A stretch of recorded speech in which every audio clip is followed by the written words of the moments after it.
राधा बल्लभ श्री हरिवंश, राधा बल्लभ श्री हरिवंश। जय जय राधा बल्लभ गुरु हरिवंश, गुरु वृंदावन गुरु बन चंद्र। जय जय राधा बल्लभ श्री हरिवंश, श्री वृंदावन श्री बन चंद्र। ओम श्री परमात्मा नमः। श्री गणेशाय नमः। कृष्ण कृष्ण सभी कहे, ठग ठाकुर अरु चोर। बिना प्रेम रिझे नहीं, प्रेमी नंद किशोर। ना जानो या देर में गाहक आवे और, सिर दिन है जो पाइए देत न कीजिए कानी। सिर काटे हरी मिले तो लीजिए सस्ता जानी। सबे रसायन हम किए, हरी रस सम नहीं कोई। रंचक घट में संचरे तो सब तन कंचन हो। प्रेम को पहचानने वाले वह प्रभु केवल प्रेम को ही देखते हैं। जब मनुष्य का प्रेम अपने आत्मा से भी कहीं बढ़कर भगवान में हो जाता है, जब वह प्राणों सहित अपने सारे अपनेपन को लोक परलोक को भगवान के अर्पण करने के लिए तैयार हो जाता है, तब भगवान उससे मिले बिना रह नहीं सकते। परंतु प्रेम सच्चा होना चाहिए। झूठे प्रेम से उन्हें कोई नहीं रिझा सकता। जो मनुष्य आत्मा के हनन करने वाले हैं, वे मरकर घोर अंधकार से आच्छादित आसुरी योनियों को प्राप्त होते हैं। इस तत्व को समझकर मनुष्य को इस अज्ञान कृत आत्मघात से बचना चाहिए और आत्मा की उन्नति एवं मुक्ति के लिए परमपिता परमेश्वर से परम प्रेम करना चाहिए, जो सबके आत्मा है। परमेश्वर में प्रेम होना ही विश्व में प्रेम होना है, और विश्व के समस्त प्राणियों में प्रेम ही भगवान में प्रेम है, क्योंकि स्वयं परमात्मा ही सबके आत्मा रूप से विराजमान है। सबसे प्रेम करने का सहज उपाय स्वार्थ छोड़कर सेवा करना। स्वार्थ शब्द से केवल स्त्री पुत्र धन आदि ही नहीं समझने चाहिए। मान बड़ाई प्रतिष्ठा कीर्ति सुंदर लोगों की प्राप्ति आदि सभी कुछ स्वार्थ के अंतर्गत है। उन प्रेम मूर्ति परमात्मा से प्रेम ही के लिए सेवा और प्रेम करना चाहिए। जो पुरुष परमात्मा से प्रेम करने की चेष्टा करते हैं, प्रेम स्वरूप परमात्मा उन प्रेमी पुरुषों के अत्यंत ही समीप है। विशुद्ध प्रेम में आकर्षण करने की जितनी शक्ति है, उतनी चुंबक आदि किसी भी पदार्थ में नहीं है। चुंबक आदि पदार्थ केवल जड़ को ही टानते हैं, वे चेतन को नहीं खींच सकते। परंतु यह प्रेम ऐसा अनोखा चुंबक है जो साक्षात चेतन स्वरूप परमेश्वर को भी खींचने का सामर्थ्य रखता है। मित्रों, भगवान अमूल्य वस्तु है, यद्यपि उनकी प्राप्ति की वास्तविक पूरी कीमत हो ही नहीं सकती, तथापि वे प्रेमी को बहुत ही सस्ते में मिल जाते हैं। जब मनुष्य भगवत प्रेम में मत होकर अपने आप को श्री भगवान के पावन चरणों पर न्यौछावर कर देता है, भगवत प्रेम के लिए सहज ही परम उत्साह के साथ अपने प्राणों को छोड़ने के लिए प्रस्तुत हो जाता है, तब भगवान उसके प्रेम से आकर्षित होकर प्रत्यक्ष प्रकट हो जाते हैं। प्रहलाद के लिए खंभे से और गोपियों के लिए मुरली वन में प्रकट होने की कथा प्रसिद्ध है। इस प्रकार भगवान का मिल जाना बहुत ही सस्ता सौदा नहीं है। कहाँ हम और कहाँ शुद्ध सच्चिदानंद घन परमात्मा। अरे तुझ प्राणों के बदले परमात्मा प्राप्त हो जाए तो और क्या चाहिए। जो सिर साटे हरि मिले, सोते ही लीजिए दौड़। ना जानो या देर में गांक आवे और। इसलिए हर समय नाम जप अवश्य करनी चाहिए। आगे की प्रसंग है श्री मद्भागवत महापुराण। भगवान श्री राम की शेष लीलाओं का वर्णन। श्री सुखदेव जी महाराज कहते, परीक्षित, भगवान श्री राम ने गुरु वशिष्ठ जी को अपना आचार्य बनाकर उत्तम सामग्रियों से युक्त योगों के द्वारा अपने आप ही अपने सर्वदेव स्वयं प्रकाश आत्मा का जन्म किया। उन्होंने होता को पूर्व दिशा, ब्रह्मा को दक्षिण, उधर्व को पश्चिम और उद्गता को उत्तर दिशा दे दी। उनके बीच में जितनी भूमि बच रही थी वह उन्होंने आचार्य को दे दी। उनका यह निश्चय था कि संपूर्ण भूमंडल का एकमात्र अधिकारी निष्प्रह ब्राह्मण ही है। इस प्रकार सारे भूमंडल का दान करके उन्होंने अपने शरीर के वस्त्र और अलंकार ही अपने पास रखे। इसी प्रकार महारानी सीता जी के पास भी केवल मांगलिक वस्त्र और आभूषण ही बचे रहे। जब आचार्य आदि ब्राह्मणों ने देखा कि भगवान श्री राम तो ब्राह्मणों को ही अपना इष्ट देव मानते हैं, उनके हृदय में ब्राह्मणों के प्रति अनंत स्नेह है, तब उनका हृदय प्रेम से द्रवित हो गया। उन्होंने प्रसन्न होकर सारी पृथ्वी भगवान को लौटा दी और कहा, प्रभु, आप सब लोगों के एकमात्र स्वामी हैं। आप तो हमारे हृदय के भीतर रहकर अपने ज्योति से अज्ञान अंधकार का नाश कर रहे हैं। ऐसी स्थिति में भला आपने हमें क्या नहीं दे रखा है। आपका ज्ञान अनंत है। पवित्र कीर्ति वाले पुरुषों में आप सर्वश्रेष्ठ हैं। उन महात्माओं को जो किसी को किसी प्रकार की पीड़ा नहीं पहुंचाते, आपने अपने चरण कमल दे रखे हैं। ऐसा होने पर भी आप ब्राह्मणों को अपना इष्ट देव मानते हैं। भगवान, आपके इस राम रूप को हम नमस्कार करते हैं। परीक्षित एक बार अपनी प्रजा की स्थिति जानने के लिए भगवान श्री राम जी रात के समय छिप पर बिना किसी को बतलाए घूम रहे थे। उस समय उन्होंने किसी की यह बात सुनी। वह अपनी पत्नी से कह रहा था, अरे तू दुष्ट और उल्टा है, तू पराये घर में रह कर आई है। स्त्री लोभी, राम भले ही सीता को रख ले, परंतु मैं तुझे फिर नहीं रख सकता। सचमुच सब लोगों को प्रसन्न रखना टेढ़ी खीर है, क्योंकि मूर्खों की तो कमी नहीं है। जब भगवान श्री राम ने बहुतों के मुंह से ऐसी बातें सुनी तो वे लोग उपवाद से कुछ भयभीत से हो गए। उन्होंने श्री सीता जी का परित्याग कर दिया और वे वाल्मीकि मुनि के आश्रम में रहने लगी। सीता जी उस समय गर्भवती थी। समय आने पर उन्होंने एक साथ ही 2 पुत्र उत्पन्न किए। उनके नाम हुए कुश और लव। वाल्मीकि मुनि ने उनके जात कर्मादि संस्कार किए। लक्ष्मण जी के 2 पुत्र हुए, अंगद और चित्रकेतु। परीक्षित, इसी प्रकार भरत जी के भी 2 पुत्र थे, तक्ष और पुष्कल। तथा शत्रुघ्न के भी 2 पुत्र हुए, सुबाहु और श्रुतसेन। भरत जी ने दिग्विजय में करोड़ों गंधर्वों का संहार किया। उन्होंने उनका सब धन लाकर अपने बड़े भाई भगवान श्री राम की सेवा में निवेदन किया। शत्रुघ्न ने मधुबन में मधु के पुत्र लवण नामक राक्षस को मारकर वहाँ मथुरा नाम की पुरी बसाई। भगवान श्री राम के द्वारा निर्वासित सीता जी ने अपने पुत्रों को वाल्मीकि जी के हाथों में सौंप दिया और भगवान श्री राम के चरण कमलों का ध्यान करती हुई वह पृथ्वी देवी के लोक में चली गई।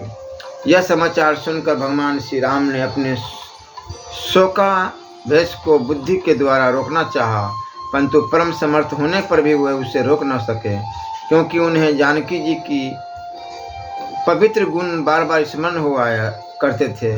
परीक्षित, यह स्त्री और पुरुष का संबंध सब कहीं इसी प्रकार दुख का कारण है। यह बात बड़े बड़े समर्थ लोगों के विषय में भी ऐसी ही है। फिर गृहासक्त विषयी पुरुषों के संबंधों में तो कहना ही क्या है। इसके बाद भगवान श्री राम ने ब्रह्मचर्य धारण करके 13,000 वर्ष तक अखंड रूप से अग्निहोत्र किया। तदंतर अपना स्मरण करने वाले भक्तों के हृदय में अपने उन चरण कमलों को स्थापित करके 2 दंडक बन के कांटों से बिंध गए थे, अपने स्वयं प्रकाश परम ज्योतिर्मय धाम में चले गए। परीक्षित, भगवान के समान प्रतापशाली और कोई नहीं है, फिर उनसे बढ़कर तो हो ही कैसे सकता है। उन्होंने देवताओं की प्रार्थना से ही यह लीला विग्रह धारण किया था। ऐसी स्थिति में रघुवंश शिरोमणि भगवान श्री राम के लिए यह कोई बड़े गौरव की बात नहीं है। कि उन्होंने अस्त्र शस्त्रों से राक्षसों को मार डाला या समुद्र पर पुल बांध दिया। भला उन्हें शत्रुओं को मारने के लिए बंदरों की सहायता की भी आवश्यकता थी क्या? यह सब उनकी लीला ही है। भगवान श्री राम का निर्मल यश समस्त पापों को नष्ट कर देने वाला है। वह इतना फैल गया है कि दिग्गजों का श्यामल शरीर भी उसकी उज्ज्वलता से चमक उठता है। आज भी बड़े बड़े ऋषि महर्षि राजाओं की सभा में उसका गान करते रहते हैं। स्वर्ग के देवता और पृथ्वी के नरपति अपने कमनीय किरीटों से उनके चरण कमलों की सेवा करते रहते हैं। मैं उन्हीं रघुवंश शिरोमणि भगवान श्री रामचंद्र के शरण ग्रहण करता हूँ, जिन्होंने भगवान श्री राम का दर्शन और स्पर्श किया, उनका सहवास अथवा अनुगमन किया। वे सब के सब तथा कौशल देश के निवासी भी उसी लोक में गए जहाँ बड़े बड़े योगी योग साधना के द्वारा जाते हैं। जो पुरुष अपने कानों से भगवान श्री राम का चरित्र सुनता है, उससे सरलता, कोमलता आदि गुणों की प्राप्ति होती है। परीक्षित, केवल इतना ही नहीं, वह समस्त कर्म बंधनों से मुक्त हो जाता है। राजा परीक्षित ने पूछा, भगवान श्री राम स्वयं अपने भाइयों के साथ किस प्रकार का व्यवहार करते थे तथा भरत आदि भाई, प्रजाजन और अयोध्यावासी भगवान श्री राम के प्रति कैसा बर्ताव करते? श्री सुखदेव जी महाराज कहते हैं, त्रिभुवनपति महाराज श्री राम ने राज सिंहासन स्वीकार करने के बाद अपने भाइयों को दिग्विजय की आज्ञा दी और स्वयं अपने निज जनों को दर्शन देते हुए अपने अनुचरों के साथ वे पुरी की देखरेख करने लगे। उस समय अयोध्यापुरी के मार्ग सुगंधित जल और हाथियों के मदकनों से सिंचे रहते। ऐसा जान पड़ता मानो यह नगरी अपने स्वामी भगवान श्री राम को देखकर अत्यंत मतवाली हो रही है। उसके महल, फाटक, सभा भवन, विहार, देवालय आदि में स्वर्ण के कलश रखे हुए थे और स्थान स्थान पर पताकाएं फहरा रही थी। वह डंठल समेत सुपारी, केले के खंभे और सुंदर वस्त्रों के पट्टों से सजाई हुई थी। दर्पण, वस्त्र और पुष्पमालाओं से तथा मांगलिक चित्रकारियों और बंधनवारों से सारी नगरी जगमगा रही थी। नगरवासी अपने हाथों में तरह तरह की भेंटें लेकर भगवान के पास आते और उनसे प्रार्थना करते कि देव, पहले आपने ही 12 रूप से पृथ्वी का उद्धार किया था, अब आप ही इसका पालन कीजिए। परीक्षित, उस समय जब प्रजा को मालूम होता कि बहुत दिनों के बाद भगवान श्री राम इधर पधारे हैं, तब सभी स्त्री पुरुष उनके दर्शन की लालसा से घर द्वार छोड़कर दौड़ पड़ते। वे ऊंची ऊंची अटारियों पर चढ़ जाते और अर्तुप्त नेत्रों से कमल नयन भगवान को देखते हुए उन पर पुष्पों की वर्षा करते। इस प्रकार प्रजा का निरीक्षण करके भगवान फिर अपने महलों में आ जाते। उनके वे महल पूर्ववर्ती राजाओं के द्वारा सेवित थे। उनमें इतने बड़े बड़े सब प्रकार के खजाने थे जो कभी समाप्त नहीं होते थे। वे बड़ी बड़ी बहुमूल्य बहुत सी सामग्रियों से सुसज्जित थे। महलों के द्वार तथा देहलियाँ मूंगे की बनी हुई थी। उनमें जो खंभे थे वे बैदुर्न मणि के थे। मरकट मणि के बड़े सुंदर सुंदर पर्स थे तथा स्फटिक मणि की दीवारें चमकती रहती थी। रंग बिरंगी मालाओं, पतकाओं, मणियों की चमक शुद्ध चेतन के समान उज्ज्वल, मोती, सुंदर सुंदर भोग सामग्री, सुगंधित धूप दीप तथा फूलों के गहनों से वे महल खूब सजाए हुए थे।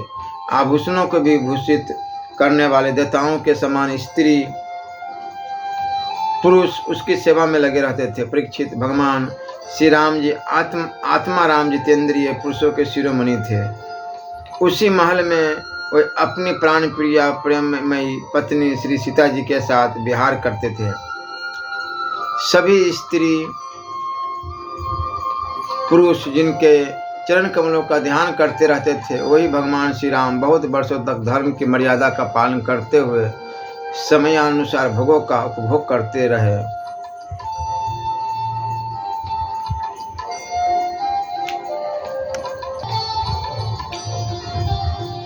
इक्ष्वाकु वंश के शेष राजाओं का वर्णन श्री सुखदेव जी महाराज कहते, परीक्षित, कुश का पुत्र हुआ अतिथि, उसका निषद, और निषद का नभ, नभ का पुंडरिक, और पुंडरिक का क्षमधनवा, और क्षमधनवा का देवानिक, देवानी का अनिह, अनिह का पारियात्र, पारियात्र का बलस्थल और बलस्थल का पुत्र हुआ ब्रजनाभ।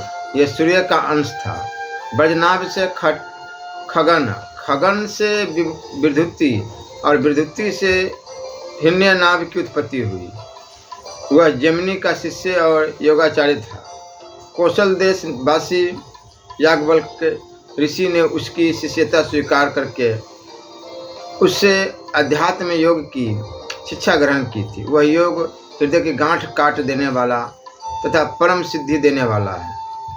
हिरण्यानाभ का पुष्य, पुष्य का ध्रुव संधि, ध्रुव का संधि का सुदर्शन, सुदर्शन का अग्निवर्ण, अग्निवर्ण का शीघ्र और शीघ्र का पुत्र हुआ मरु। मरु ने योग साधना से सिद्धि प्राप्त कर ली और वह इस समय भी कलाप नामक ग्राम में रहता है। कलयुग के अंत में सूर्यवंश के नष्ट हो जाने पर वह उसे फिर से चलाएगा। मरु से परशुश्रुत, उससे संधि और संधि से अमरसन का जन्म हुआ। अमरसन का महस्वान और महस्वान का विश्वसाह और विश्वसराह का प्रसन्नजीत, प्रसन्नजीत का तक्षक और तक्षक का पुत्र विरुद्धदल हुआ। परीक्षित, इसी विरुद्धदल को तुम्हारे पिता अभिमन्यु ने युद्ध में मार डाला था।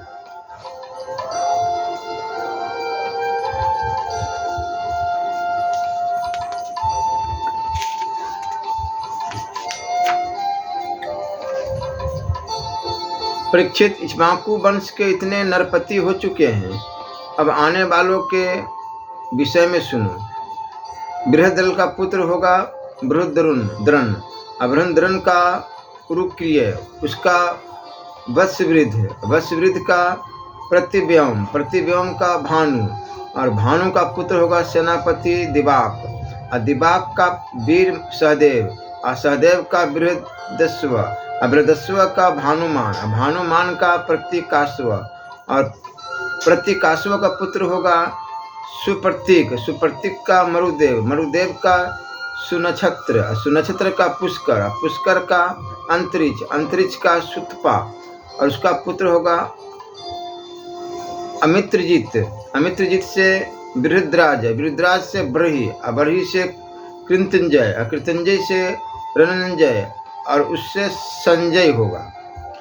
संजय का शाक्य, उसका सुध्रोत, और सुध्रोत का लांगल, लांगल, लांगल का प्रसन्नजीत, और प्रसन्नजीत का पुत्र शूद्रक होगा, और शूद्रक से रनक, रनक से सूरत, और सूरत से इस वंश के अंतिम राजा सुमित्र का जन्म होगा। ये सब बृहद्दल के वंशधर होंगे। इक्ष्वाकु का यह वंश सुमित्र तक ही रहेगा, क्योंकि सुमित्र के राजा होने पर कलयुग में यह वंश समाप्त हो जाएगा।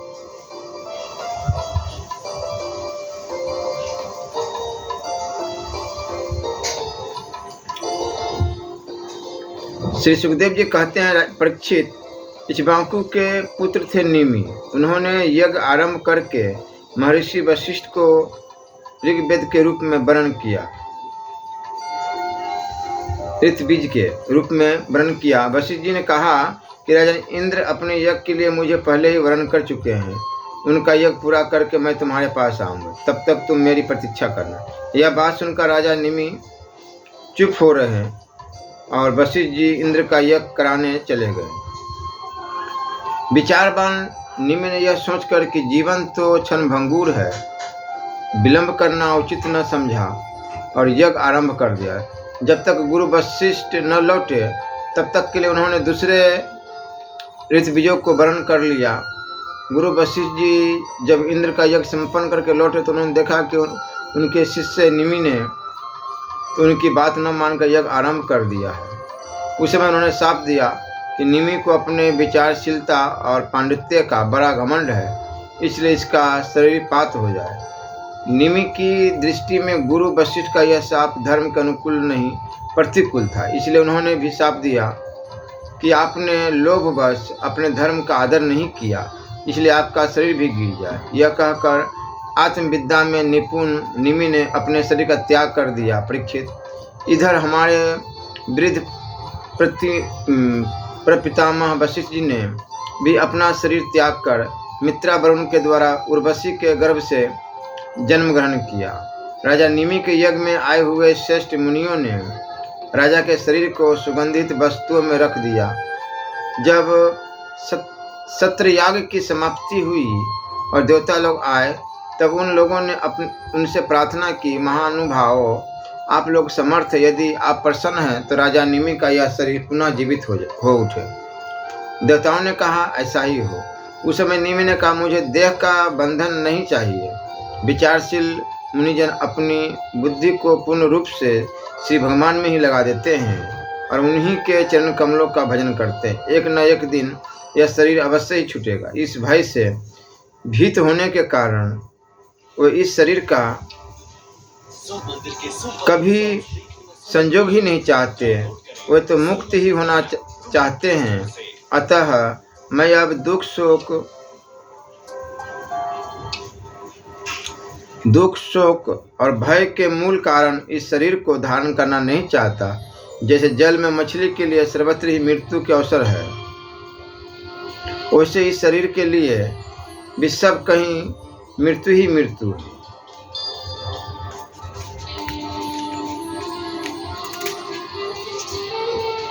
देवताओं ने कहा, मुनियों, राजा निमि बिना शरीर के ही प्राणियों के नेत्रों में अपनी इच्छा के अनुसार निवास करे। वे वहां रहकर सूक्ष्म शरीर से भगवान का चिंतन करते रहे। पलक उठने और गिरने से उनके अस्तित्व का पता चलता रहेगा। इसके बाद महर्षियों ने यह सोचकर कि राजा के न रहने पर लोगों में अराजकता फैल जाएगी, निमि के शरीर का मंथन किया। उस मंथन से एक कुमार उत्पन्न हुआ। जन्म लेने के कारण उसका नाम हुआ जनक। विदेह से उत्पन्न होने के कारण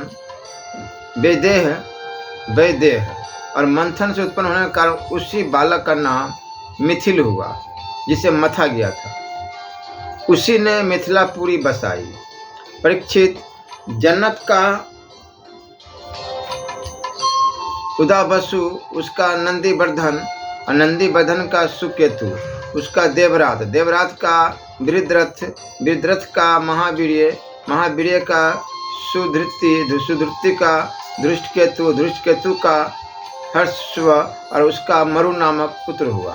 मरु से प्रतिपक और प्रतिपक से कीर्तिरथ से देवमिड से विरसुत और विरसुत से महाधृति का जन्म हुआ। महाधृति का कीर्तिरात का महारोमा का स्वर्णरोमा और स्वर्णरोमा का पुत्र हुआ हस्वरोमा। इसी हस्वरोमा के पुत्र महाराज शीर्धवज थे। और जब यज्ञ के लिए धरती जोत रहे थे, तब उनके सिर यानी कि हल के अग्रभाग फाल से सीता जी की उत्पत्ति हुई। इसी से उनका नाम शीर्धवज पड़ा। शीर्धवज के कुशध्वज के धर्मध्वज और धर्मध्वज के दो पुत्र हुए, कीर्तिध्वज और मितध्वज। कीर्तिध्वज के केसी ध्वज और मितध्वज के खांडिक्य हुए। परीक्षित, केसीध्वज के आत्मविद्या में बड़ा प्रवीण था, खांडिक्य था। कर्मकांड का मर्मज्ञ वह केसी ध्वज से भयभीत होकर भाग गया। केसी ध्वज का पुत्र भानुमान और भानुमान का शतधूम्न था। शतधूम्न से शुचि और शुचि से संद्राज और संद्राज से उधर्वकेतु से अज से पुरुजित से अरिष्टनेमी से श्रुतायु से सुपार्श्वक और सुपार्श्वक से चित्ररथ और चित्ररथ से मिथिलापति क्षमधि का जन्म हुआ। क्षमधि से समरथ और समरथ से सत्यरथ से उपगुरु और उपगुरु से उपगुप्त नामक पुत्र हुआ। यह अग्नि का अंश था। उपगुप्त का वसवंत का अयुध का सुभाषण का श्रुत का जय और जय का विजय और विजय का ऋत नामक पुत्र हुआ। अरित का सुनक, सुनक का वित्तहव्य, अवित्तहव्य का ध्रुति, अध्रुति का बहुलास्व, बहुलास्व का कीर्ति, और कीर्ति का पुत्र हुआ महाबसी। परीक्षित, ये मिथिल के वंश में उत्पन्न सभी नरपति मैथिल कहलाते हैं। ये सब के सब आत्मज्ञान से संपन्न एवं गृहस्थ आश्रम में रहते हुए भी सुख दुख आदि द्वंद्व से मुक्त थे। क्यों न हो याज्ञवल्क्य के आदि बड़े बड़े योगेश्वरों की इन पर महान कृपा जो थी। श्री सुखदेव जी महाराज कहते हैं, अब मैं तुम्हें चंद्रमा के पावन वंशज का वर्णन सुनाता हूँ। इस वंश में पुरुरवा आदि बड़े बड़े पवित्र कीर्ति राजाओं का कीर्तन किया जाता है। सहस्त्रों सिर वाले विराट पुरुष नारायण के नाभि सरोवर के कमल से ब्रह्मा जी की उत्पत्ति हुई। ब्रह्मा जी के पुत्र हुए अत्रि, वे अपने गुणों और कर्म ब्रह्मा जी के समान ही थे। उन्हीं अत्रि के नेत्रों से अमृत में चंद्रमा का जन्म हुआ। ब्रह्मा जी ने चंद्रमा को ब्राह्मण, औषधि और नक्षत्रों का अधिपति बना दिया। उन्होंने तीनों लोकों पर विजय प्राप्त की और राजसूय किया। इससे उनका घमंड बढ़ गया और उन्होंने बलपूर्वक बृहस्पति की पत्नी तारा को हर लिया। देवगुरु बृहस्पति ने अपनी पत्नी को लौटा देने के लिए उनसे बार बार याचना की, परंतु वे इतने मतवाले हो गए थे कि उन्होंने किसी प्रकार उनकी पत्नी को नहीं लौटाया। ऐसी परिस्थिति में इसके लिए देवता और दानव में घोर संग्राम छिड़ गया। शुक्राचार्य जी ने बृहस्पति जी के दृश्य से असुरों के साथ चंद्रमा का पक्ष ले लिया और महादेव जी ने स्नेह व समस्त भूतगणों के साथ अपने विद्या गुरु अंगिरा जी के पुत्र बृहस्पति का पक्ष लिया। देवराज इंद्र ने भी समस्त देवताओं के साथ अपने गुरु बृहस्पति का ही पक्ष लिया।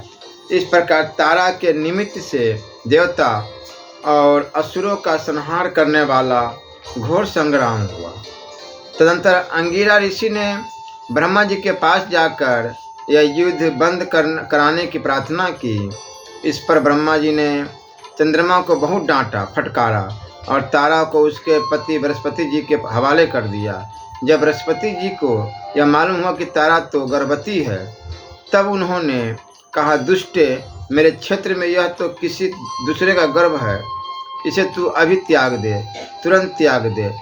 डर मत, मैं तुझे जलाऊंगा नहीं, क्योंकि एक तो तू स्त्री है और दूसरे मुझे भी संतान की कामना है। देवी होने के कारण तू निर्दोष भी है ही।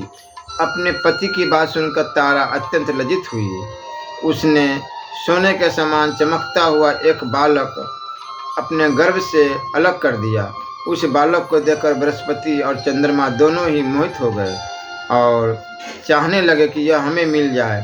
अब वे एक दूसरे से इस प्रकार जोर जोर से झगड़ा करने लगे कि यह तुम्हारा नहीं मेरा है। ऋषियों और देवताओं ने तारा से पूछा कि यह किसका लड़का है, परंतु तारा ने लज्जावश कोई उत्तर न दिया। बालक ने अपनी माता की झूठी लज्जा से क्रोधित होकर कहा, दुष्टे, तू बतलाती क्यों नहीं? तू अपना कुकर्म मुझे शीघ्र से शीघ्र बतला दे। उसी समय ब्रह्मा जी ने तारा को एकांत में बुलाकर बहुत कुछ समझा बुझाकर पूछा। तब तारा ने धीरे से कहा कि चंद्रमा का, इसलिए चंद्रमा ने उस बालक को ले लिया। परीक्षित, ब्रह्मा जी ने उस बालक का नाम रखा बुध, क्योंकि उसकी बुद्धि बड़ी गंभीर थी। ऐसा पुत्र प्राप्त करके चंद्रमा को बहुत आनंद हुआ। परीक्षित, बुध के द्वारा इला के गर्भ से पुरुरवा का जन्म हुआ। इसका वर्णन मैं पहले ही कर चुका हूँ।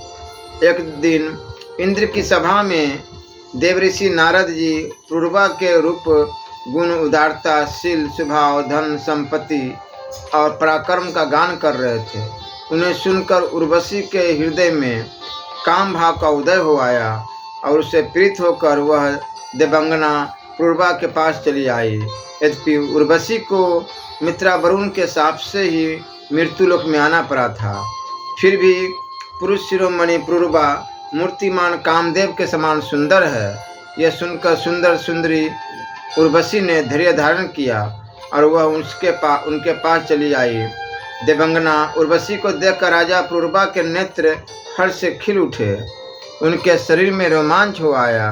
उन्होंने बड़ी मीठी वाणी से कहा। राजा पुरूरवा ने कहा, सुंदरी, तुम्हारा स्वागत है, बैठो। मैं तुम्हारी क्या सेवा करूं? तुम मेरे साथ विहार करो और हम दोनों का यह विहार अनंत काल तक चलता रहे। उर्वशी ने कहा, राजन, आप सौंदर्य की मूर्तिमान स्वरूप है। भला ऐसी कौन कामनी है जिसकी दृष्टि और मन आप में आसक्त न हो जाए? क्योंकि आपके समीप आकर मेरा मन रमन की इच्छा से अपना धैर्य खो बैठा है।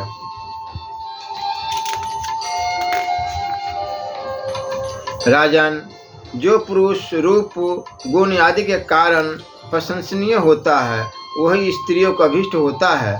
अतः मैं आपके साथ अवश्य विहार करूंगी, परंतु मेरे प्रेमी महाराज, मेरी एक शर्त है। मैं आपको धरोहर के रूप में भेड़ के 2 बच्चे सौंपती हूँ। आप इनकी रक्षा करना। वीर शिरोमणि, मैं केवल घी खाऊंगी और मैथुन के अतिरिक्त और किसी भी समय आपको वस्त्रहीन न देख सकूंगी। परम मनस्वी पुरूरवा ने ठीक है ऐसे कहकर उसकी शर्त स्वीकार कर ली। और फिर उर्वशी ने कहा, तुम्हारा यह सौंदर्य अद्भुत है, तुम्हारा भाव अलौकिक है, यह तो सारी मनुष्य सृष्टि को मोहित करने वाला है। और देवी, कृपा करके तुम स्वयं यहाँ आई हो। फिर कौन ऐसा मनुष्य है जो तुम्हारा सेवन न करेगा? परीक्षित, यह उर्वशी काम शास्त्रोक्त पद्धति से पुरुष श्रेष्ठ पुरूरवा के साथ विहार करने लगी। वो भी देवताओं की विहार स्थली चित्ररथ, नंदन वन इत्यादि उपवनों में उसके साथ स्वच्छंद विहार करने लगे। देवी उर्वशी के शरीर से कमल केसर की सी सुगंध निकला करती थी। उसके साथ राजा पुरूरवा ने बहुत वर्षों तक आनंद विहार किया। वे उसके मुख की सुरभि से अपनी शुद्ध बुद्ध खो बैठते थे। इधर जब इंद्र ने उर्वशी को नहीं देखा तब उन्होंने गंधर्वों को उसे लाने के लिए भेजा और कहा, उर्वशी के बिना मुझे यह स्वर्ग फीका जान पड़ता है। वे गंधर्व आधी रात के समय घोर अंधकार में वहां गए और उर्वशी के दोनों भेड़ों को, जिन्हें उसने राजा के पास धरोहर रखा था, चुराकर चलते बने। उर्वशी ने जब गंधर्वों के द्वारा ले जाए जाते हुए अपने पुत्र के समान प्यारे भेड़ों को बे बे बे बे कर सुनी, तब वह कह उठी कि अरे, इस कायर को अपना स्वामी बनाकर मैं तो मारी गई। यह निपुंसक अपने को बड़ा वीर मानता है, यह मेरे भेड़ों को भी न बचा सका। इसी पर विश्वास करने के कारण लुटेरे मेरे बच्चों को लूट कर लिए जा रहे हैं।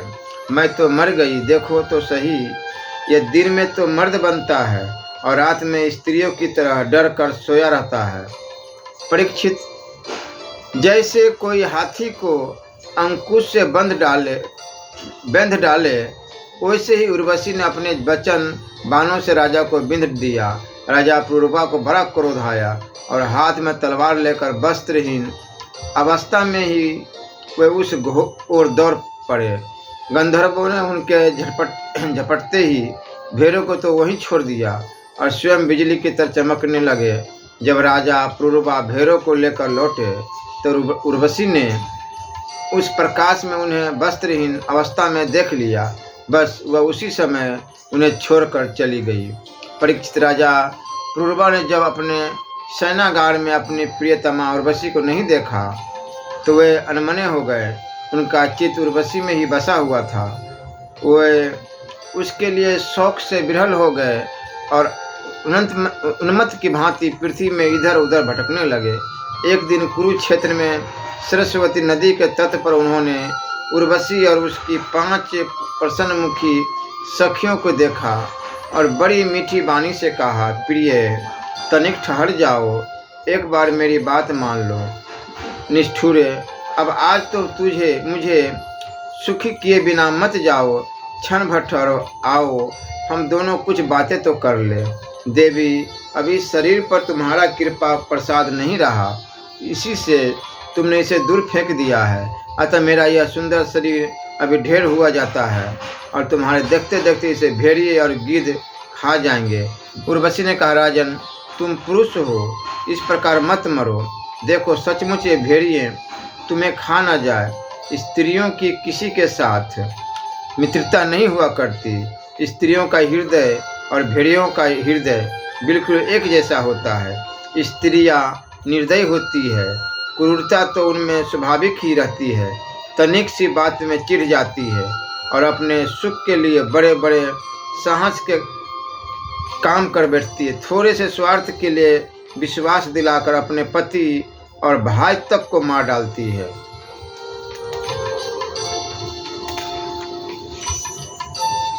इनके हृदय में सौहार्द तो है ही नहीं। भोले भाले लोगों को झूठ मूठ का विश्वास दिलाकर फांस लेती है और नए नए पुरुष की चाट से उल्टा और स्वच्छ चंदचारिणी बन जाती है।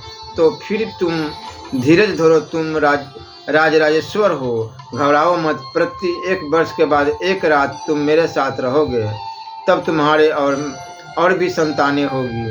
राजा पुरूरवा ने देखा कि उर्वशी गर्भवती है, इसलिए वे अपनी राजधानी में लौट आए। 1 वर्ष के बाद फिर वहां गए। तब तक उर्वशी एक वीर पुत्र की माता हो चुकी थी। उर्वशी के मिलने से पुरूरवा को बड़ा सुख मिला और वे एक रात उसी के साथ रहे। प्राप्त काल जब वे विदा होने लगे, तब विरह के दुख से वे अत्यंत दिन हो गए।